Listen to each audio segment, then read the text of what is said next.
কলকাতার জনপ্রিয় অভিনেত্রী মধুরিমা সরকার কাজের পাশাপাশি সামাজিক মাধ্যমেও বেশ সরব থাকেন। নানান ছবি, ভিডিও বা মন্তব্য প্রকাশ করে থাকেন আলোচনায়ও। তবে এবার ফেসবুকে একটি পোস্ট যেন কাল হয়ে দাঁড়ালো এই অভিনেত্রীর জন্য। শেষে ক্ষমাও চাইতে হলো ভক্তদের কাছে।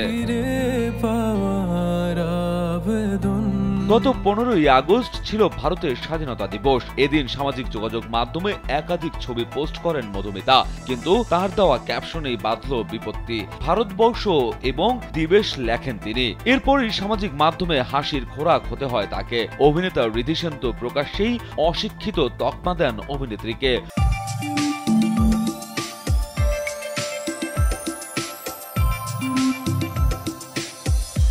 পর মুহূর্তেই নিজের ভুল শুধরে নেন মধুমিতা। তবে হাসাহাসি থামেনি। এবার সেই পরিপ্রেক্ষিতে সামাজিক মাধ্যমে এক পোস্ট করে আবেগের বশে ভুল করে ফেলেছিলেন বলে ভক্ত অনুরাগীদের কাছে ক্ষমা চেয়েছেন তিনি।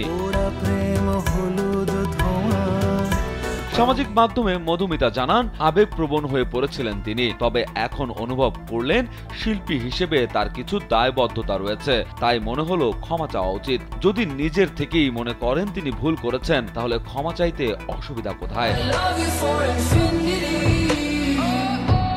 তিনি আরো লিখেছেন, স্বাধীনতা দিবসের পোস্টটা আমি করেছিলাম, আমার টিম বা অন্য কেউ করেনি। খুব ভুল করেছে।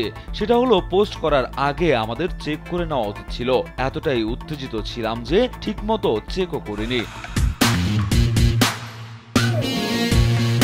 অভিনেত্রীর ভাষ্য, হয়তো আশা করিনি টাইপ দেখে মানুষ আমায় অশিক্ষিত ভাববে, তবে পাবলিক ফিগার হিসেবে এটা আমার দায়িত্ব, তাই আমি ক্ষমা চাচ্ছি। অনেকক্ষণ ধরে মোবাইলে বাংলা টাইপ করতে হবে বলে রোমানে লিখলাম। যারা ভাবছে আমি কোনোদিন স্কুলে যাইনি, ভগবান তাদের পবিত্র মন দিক, তারা শান্তিতে থাকুক। রাজু আহমেদ, কালবেলা।